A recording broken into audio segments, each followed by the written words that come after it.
अस्सलाम वालेकुम, welcome back to my channel life with Sair Parvez. कैसे हैं आप सब? उम्मीद करती हूँ आप सब बिल्कुल खैरियत से होंगे। आज मैं आपसे शेयर कर रही हूँ पेशावर की बिल्कुल ऑथेंटिक ओरिजिनल नमकीन रोश की रेसिपी, जिसको बनाने में कोई ज़्यादा मसालों की ज़रूरत नहीं है। बहुत ही आसान सी रेसिपी है। तो चलें जल्दी से स्टार्ट कर लेते हैं अपनी वीडियो। बिस्मिल्लाहिर्रहमानिर्रहीम। यहाँ पर देखिए मैं मटन से बना रही हूँ, आप चाहें तो इसको बीफ से भी बना सकते हैं। मेरे पास मटन का एक लेग पीस था, तो इसको मैंने इस तरीके से बड़े-बड़े पीसेस में कट कर लिया है। ये टोटल 2 किलो का है। इसमें मैंने यहाँ पर डाला है नमक, 1.5 से 2 टीस्पून आप नमक का इस्तेमाल कर सकते हैं। आप अपनी मर्ज़ी से नमक को कम ज़्यादा कर सकते हैं। नमक डालने के बाद इसका अच्छा-सा मसाज करेंगे और क्या करेंगे, यहाँ पर मैंने ली है मिट्टी की हांडी, मेरे पास थी। ज़रूरी नहीं है कि आप भी मिट्टी की हांडी में ही बनाएँ, आपके पास जो भी मोटे तले की पतीली हो, आप उसमें बना लीजिएगा। लेकिन अगर ट्रेडिशनल रेसिपी ट्रेडिशनल चीज़ों में ही बने तो उसका मज़ा ही डबल हो जाता है।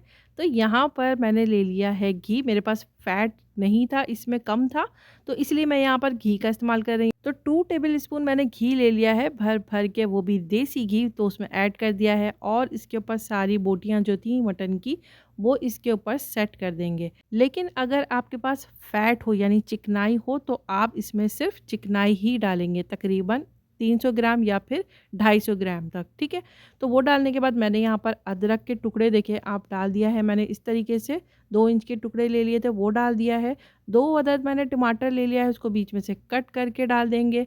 3 अदद मैंने प्याज़ ले ली है, एक दरमियाने साइज़ की है और 2 अदद जो प्याज़ है वो थोड़े छोटे साइज़ की है, ठीक है? और अब यहाँ पर मैंने लहसुन के 2 बंच ले लिए है, वो डाल दिया है। 3 से 4 इसमें हरी मिर्चें ऐड कर दी हैं साबित, और साबित काली मिर्च 1 टीस्पून के बराबर इसमें डाल दिया है। बस, और कोई मसाला इसके अंदर नहीं जाएगा। अब यहाँ पर देखिए मैंने आटे का पेड़ा ले लिया है और इसको देखिए इस तरीके से सील कर रही हूँ मैं। ये पतीली का ढक्कन है, इसको इस तरीके से आटे की मदद से सील कर देंगे। दोनों तरफ से सील कर देंगे। आप चाहें तो इस आटे को पतीली में भी लगा सकते हैं, जिस तरह से आपको आसानी हो उस तरीके से आप लगा सकते हैं। मुझे ये तरीका बहुत सही लगा, तो इसलिए मैं इस तरीके से लगा रही हूँ। और अब इसको देखिए इस तरीके से इसके ऊपर रख कर इसको थोड़ा-सा ऊपर से प्रेशर दे देंगे, ताकि ये अच्छी तरह से इसमें चिपक जाए। अच्छा, इसके अंदर आपको कोई पानी वग़ैरह ऐड नहीं करना है, ये टमाटर, प्याज़ और गोश्त का जो पानी निकलेगा, उसी पानी में ये गल जाएगा। तो इसको सील अच्छी तरह से हमने कर लिया है, अब चलते हैं फ्लेम की तरफ। तो यहाँ पर मैंने फ्लेम ऑन कर लिया है और फ्लेम आप अभी चेक कर सकते हैं, फ्लेम अभी बिल्कुल हाई है। 5 से 7 मिनट तक इसको हाई फ्लेम पर हमें कुक करना है। फिर उसके बाद फ्लेम को देखें इतना लो करना है, आपको मैं दिखा रही हूँ।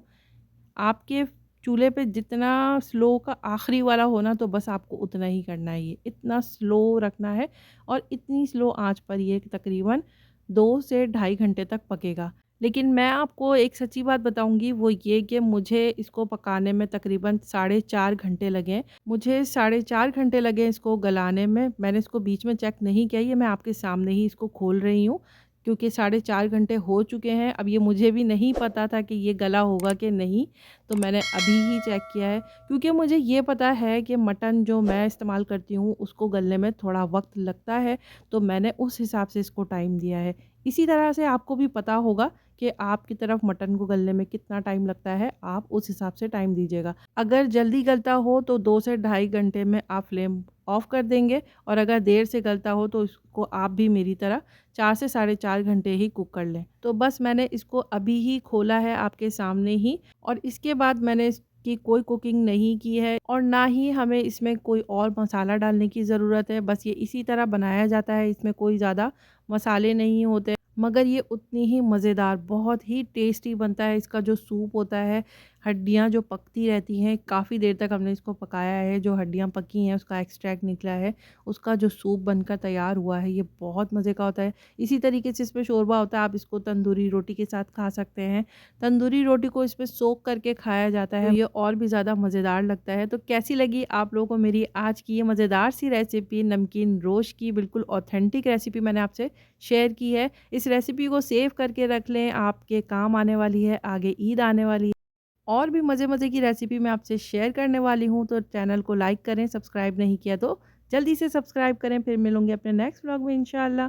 तब तक अपना और अपनी फैमिली का रखें ढेर सारा ख़याल। अस्सलाम वालेकुम।